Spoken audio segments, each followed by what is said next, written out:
Hi, in today's video, if you're doing the ADI Part 2 training, then this video is going to help you self-analyze how close you are towards test standard. If you're doing the ADI Part 3 or the ADI Standards Check, then by using this video, you'll be able to increase your teaching ability. You'll hopefully be able to spot faults a lot better.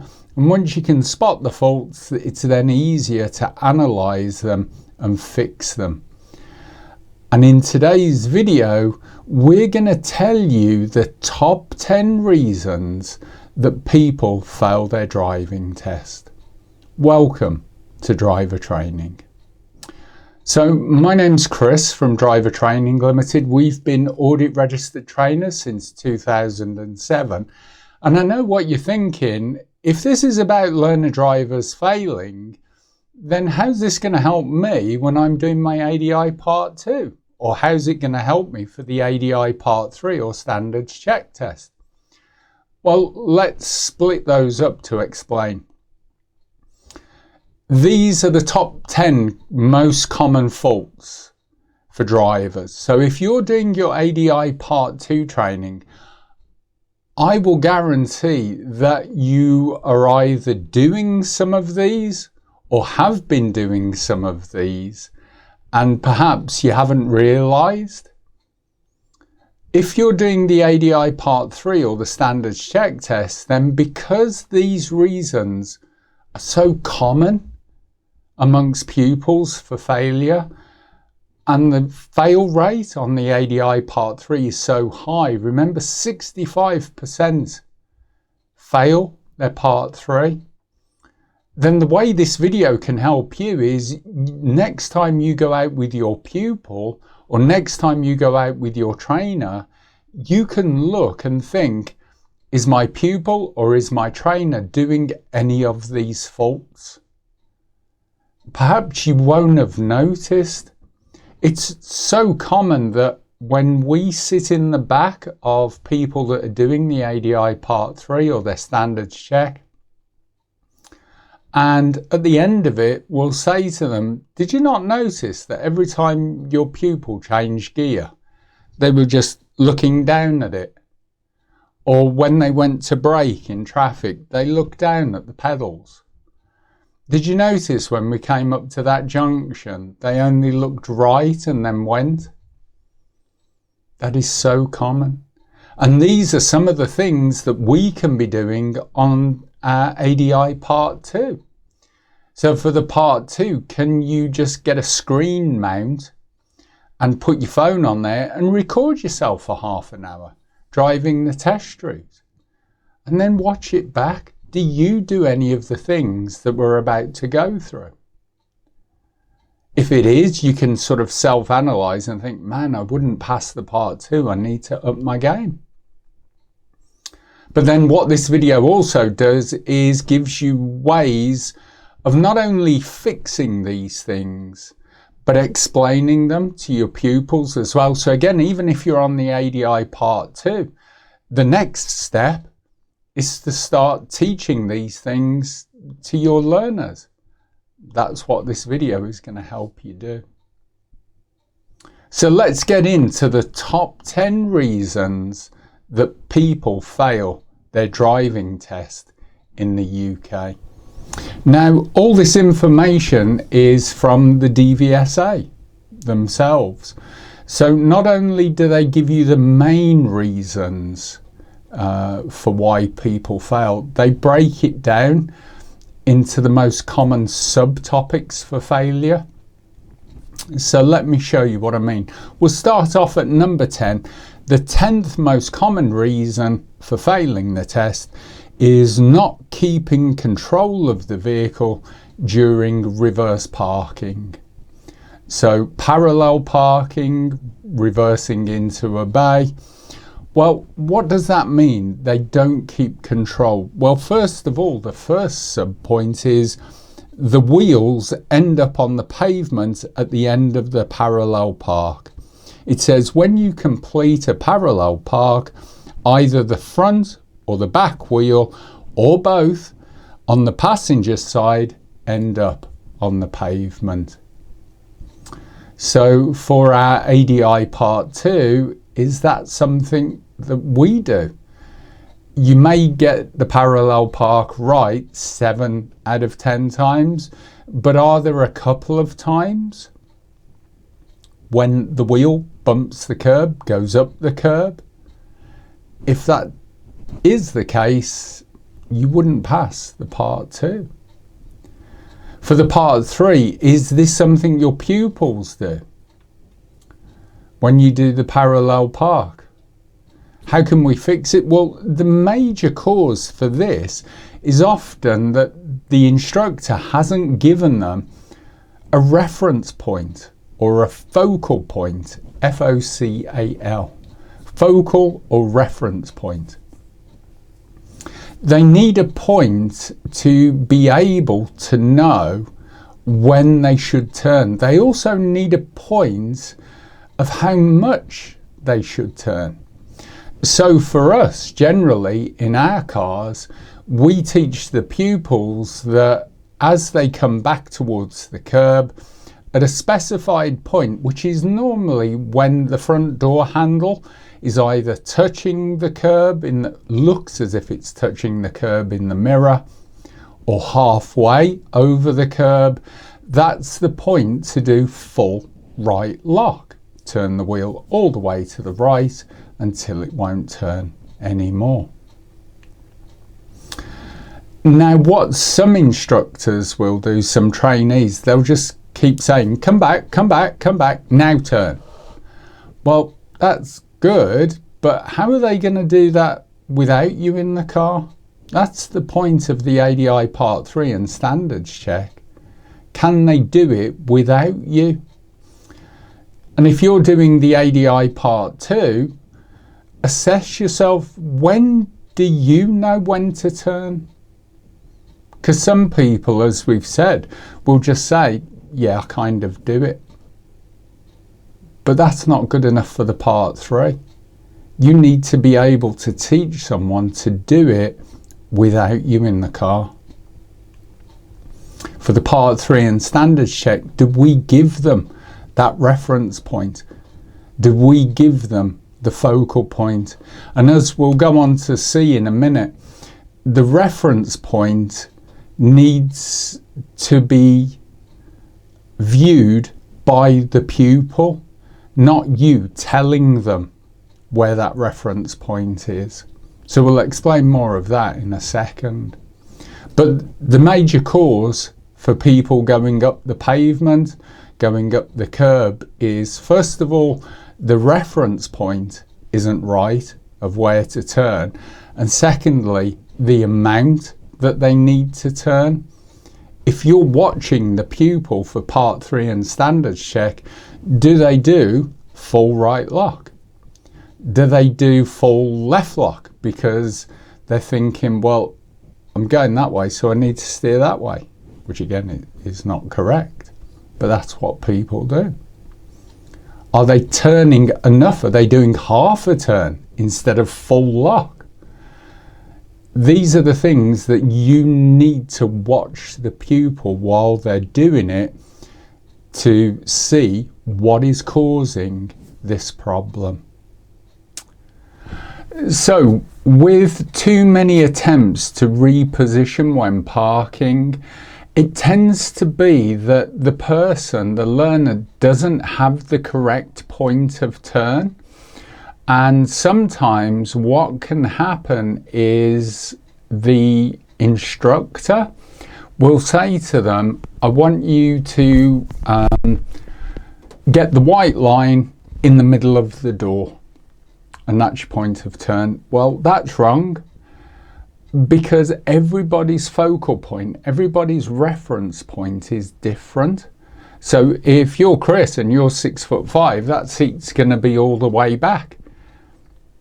If you're Kathy and you're 5'1", that seat's going to be all the way forward. So the reference point is going to change.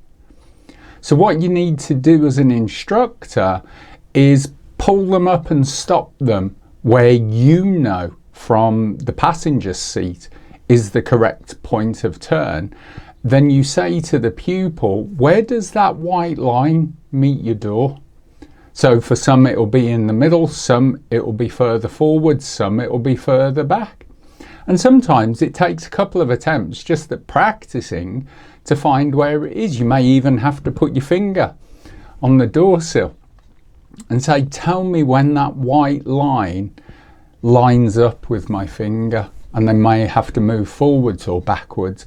But if you give them that to begin with, most times they won't need several attempts to reposition. It tends to mean it hasn't started right. But then if it does go wrong, which can sometimes happen, do you practice it going wrong? So if they're going wrong, do you teach them to pull as far forward across in towards the bay opposite if you're doing a reverse bay park? If there's a car there, pull up towards it. That gives you a good view then, both white lines in your mirror, and then we can just straighten up. So if this happens on test, we just pull forward, straighten it up, reverse back. If we get a minor, doesn't matter, because we can get 15 minors and still pass. Who cares? We just go, yeah, that's fine. So this is what we want to practice with our pupils. The final one to that is they end up parking outside of the bay, which again tends to mean they haven't had the correct reference point or focal point to begin with. And then as you're going round, they're not really double checking in the mirror to see if it is going wrong. Because if it is, have they done, for instance, once they've got the reference point, have they done the full left lock? Or have they just turned it once to the left? Again, are you watching what the pupil is doing? Do they start off by steering the wrong way? Because very often they have in their heads that they're driving a forklift truck, so if they want the back of the car to go left, they've got to steer right. Well, if they move back as they do that, then realise and go the other way, the reference point isn't right, and they're going to overshoot the bay. So are you looking at what the pupil is doing to know? There, Chris, you've only turned it one turn to the left. Remember, it needs to be full left lock. You've got to be watching to tell them, but most times it will be that the reference point wasn't right. So pull them up where you know is right. Ask them to find their reference point. Don't give them the reference point. And then just practice. And once they get that reference point, so next time you may have to move back a little bit, you may have to move forward a little bit. But once they've got it, it's going to remain the same. And the chances of them ending up outside the bay or getting the parallel park wrong are then reduced so much.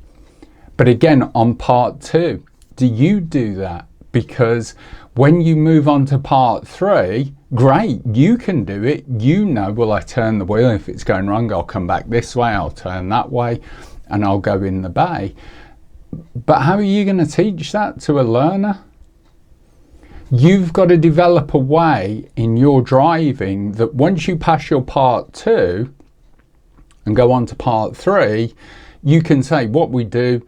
We get the white line, we get it in the middle, a quarter, 3/4, we check all around, we do full left lock, and it just comes round into the bay. That's it. Then they can then go away and do that with mom and dad without going, oh yeah, he said I turn it this way, then I turn it that way, then I turn it back and I'm in the middle, because it won't work. So even for part 2, how do you do it? Could you explain to a complete stranger, yeah, what I do is this? Because 9 times out of 10, people on the ADI part 2 just go, no, I just kind of know what to do, which is great. But part 3 is a teaching exam.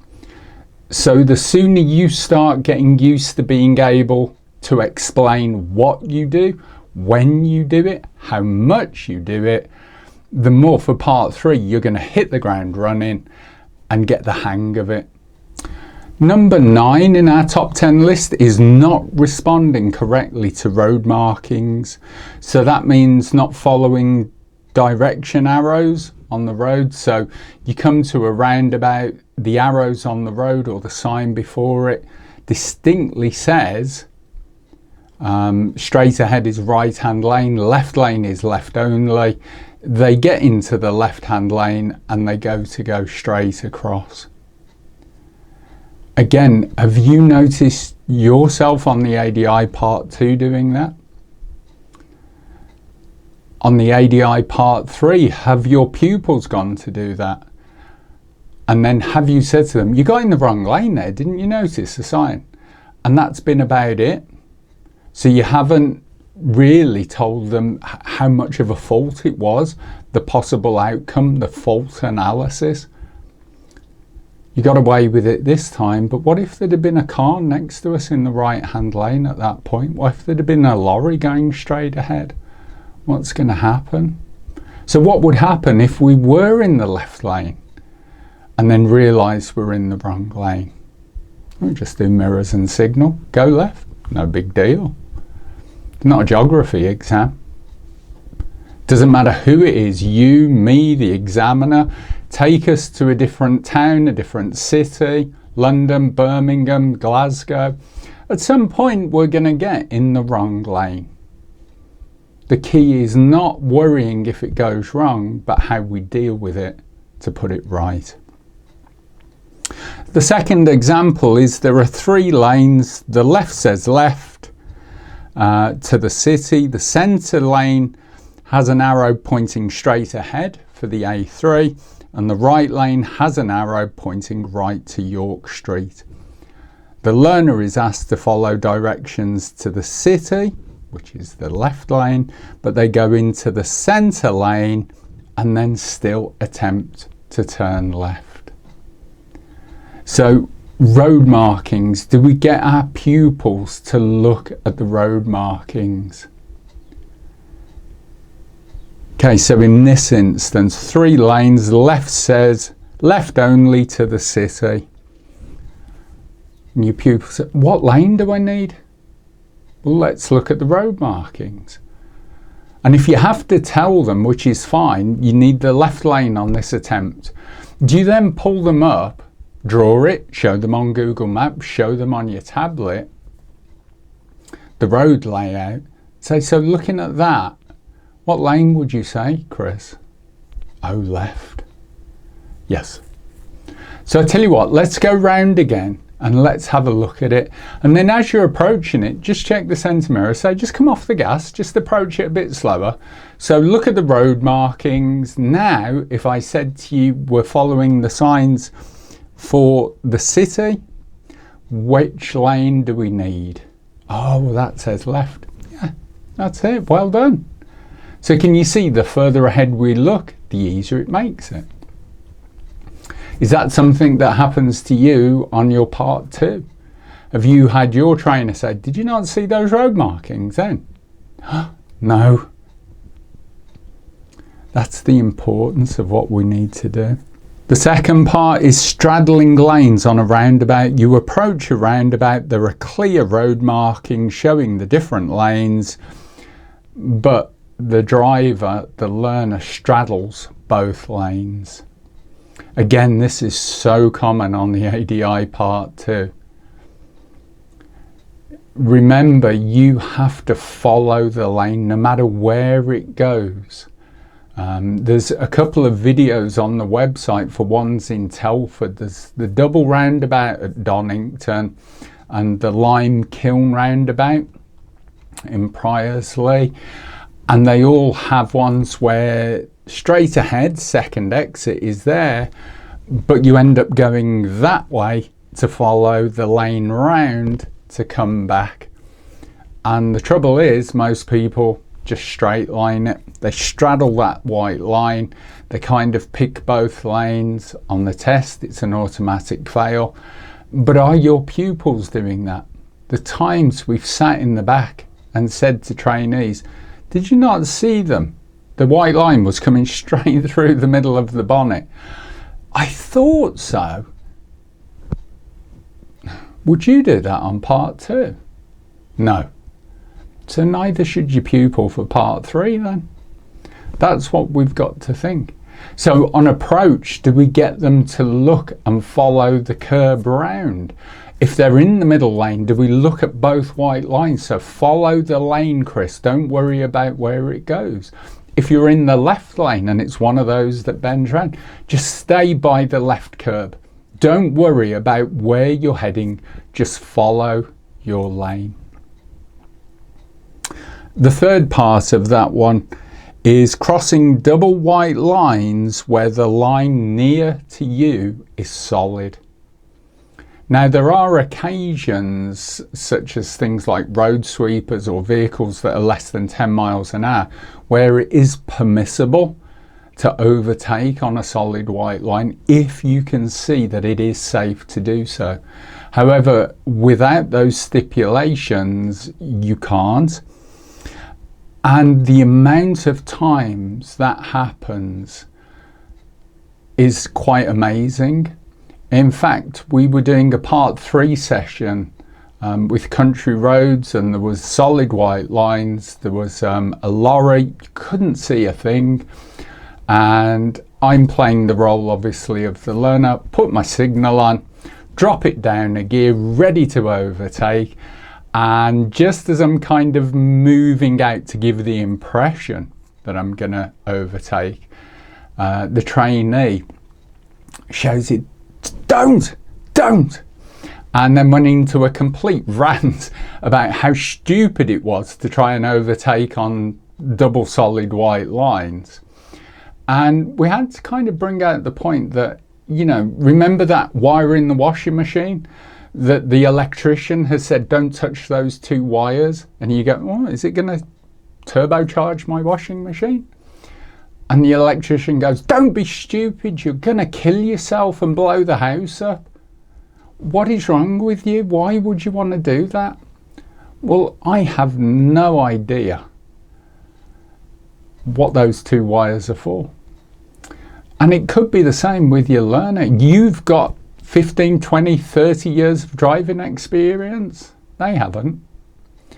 And if you ever want to know how common overtaking on solid white lines is, when you look at, which you see sadly every so often, that there's been a head-on collision somewhere, you know, and a mum and a couple of kids perhaps have been involved in this head-on collision, perhaps people have died, and you look at the picture and it says, you know, they were travelling in a Ford Mondeo, and you look at the picture and go, that's a Ford Mondeo.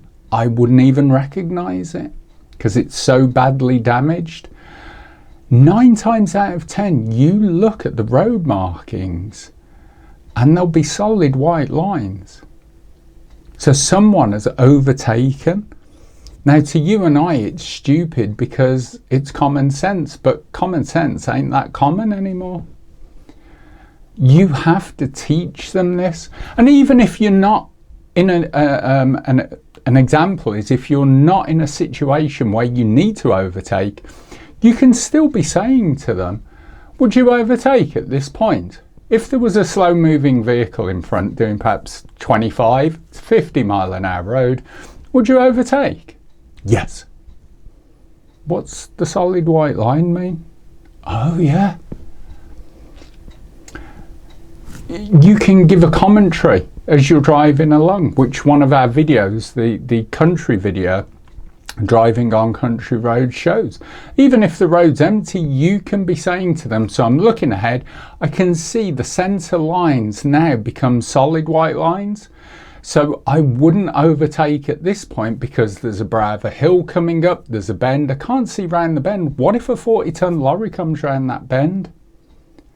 And that's teaching your pupils to think how you do, so that hopefully they don't do this. Because remember, people have gone to do this on their driving test. So if you're under the impression nobody would do this, you're wrong. Not only do they do this, not only is it on like the BBC News websites or whatever you want to look at, with regards to that, they're doing it on their driving test with the examiner in the car, going to overtake on a solid white line. So do your pupils do that? Have they had a chance to practice that? Would they know? Take them out and just give them examples. Find a bit of a rural road and say, would you overtake at this point? Why not? Well, I don't like overtaking. Well, that's not because it's a double solid white line. So you need to find out what they do. For the part 2, have you ever gone to overtake and then realised there's a solid white line, but you've gone past them anyway? Or been overtaking and then suddenly you see it is going to a solid white line, but it's too late, you're already 3/4 of the way past them. This is how you can assess your driving and your teaching as well. The next sub-point to this is ignoring box junctions. So remember, they don't look at them, they go to enter them. Remember the golden rule with a yellow box junction: if you can't get out of it, don't go into it. But what they see is the vehicle in front keep rolling, so they roll with it. Now either the vehicle in front stops in the box junction, which means your pupil fails, or the vehicle in front gets through the box junction and stops just on the edge of it, but there's no way your car can completely clear that box and get out of it. So on your part 3, do your pupils go to do that? Do you have to say stop, which is fine, but then do you find somewhere to pull up? Because that's what's classed as a safety critical incident. You need to pull up. Do you know the rules on yellow box junctions, Chris? Do you know when we're allowed in them? Are we allowed in them? Yeah, if we're turning right, but the traffic coming from opposite is blocking us. Yes. Were we turning right there? No. So should we have gone in? No. So why did you go to do that then? To be honest, I didn't even see it was a box junction. For the part 2, do you do that? Does the front part of your car get out of the box junction, but when you look in the mirror, the back part is stuck in there? Because remember, in towns and cities, and a lot have them now with yellow box junction cameras, that's automatically a £130 fine. So the key, unless you're turning right, as we've said, and it's just the oncoming traffic that's stopping you, the key is if you can't get out of it, don't go into it. And if you don't know if you can get out of it, same rules apply. Even though the traffic light is on green, stop at the line and wait for that box to clear to see first. Then the final sub-point on this section, not following road markings at mini roundabouts. That means 9 times out of 10, they either don't realise it's a mini roundabout and give way at the give way line, they just keep going, or they go over the top of the roundabout, or they miss it out completely. And that's when you have to say to them, I'm sure that that's called a roundabout. It's called a roundabout because you have to go around it. And that's why it's not called an overabout. So we have to go around it, Chris, because it's designed so that 2 cars can go round at the same time and stay safe. Well, if they're both cutting over the middle of it or they're missing it out completely, what could happen then? But for you on your part 2, this is one of the ones you can pretty much guarantee on part 2 training is just a given. You could almost say to someone, I pretty much know that when we get to the mini roundabouts, you're going to go across them or you're going to go over the top of it. You've got to follow the road markings and go around it. If it is tight, then there's nothing wrong with cutting it slightly if you can't avoid it. But remember, your ADI part 2 is almost a double-edged sword. It's not only your driving they're looking at, but you're in effect saying, this is how I'm going to teach learners to do it when I progress to part 3. I'm going to teach them to drive over the top. I don't think that'll impress the examiner. So for part 2, are you doing these things? For part 3, are your students doing these things? So number 8 in our top 10 list of reasons people fail the driving test. Poor positioning on the road during normal driving. So the first point is repeatedly driving too close to the curb or the centre of the road. So you're either bouncing in the drain covers or you're constantly driving on the white line. Well, again, one of the things we can do is give them a reference point for the ADI Part 3 or Standards Check Test. You can say to them, what we prefer to do is say, your left leg just needs to feel or look as if it's in the centre of your lane. And 9 times out of 10, they'll get it from that. You can use the car ahead. Can you see the car ahead? His position, he's got a good gap to the left, good gap to the right. Just line yourself up with that car. This is kind of the position we need. Right. You can get them to look in the mirrors. So I'll just help you, Chris. It's a very empty road. So if I just put my hand on the wheel just to guide, just look in both your mirrors. Can you see this position here? Where does the curb in front meet the front of our car, meet our dashboard? Oh, kind of in the middle. Brilliant. Or just to the left of the middle. Brilliant. So that's the point. We want to get it each time if we can. And that means we're in the centre of our lane. Right. We need to give them reference points. We need to tell them why it's dangerous, because if someone's walking really close to the edge of the pavement, remember you've got the mirror sticking out the side. So if we're kind of skimming down the side of that curb, not only are we going to damage our tyres, our wheels and our suspension because we're constantly banging into the drain covers, we're also in danger that we could catch someone, even with their arm just hanging at the side, if they're really close to the edge of that pavement, and we wouldn't want that. But also driving too close to the centre line, because if something bigger is coming the other way, or you meet another driver who drives close to the centre line, again the risk is you're going to lose your mirrors as a minimum. And remember, Chris, they're heated, they're electric, so it's not like the old days where you could unbolt them and bolt another one on. This is probably going to cost you 500-600 quid to get fixed, minimum,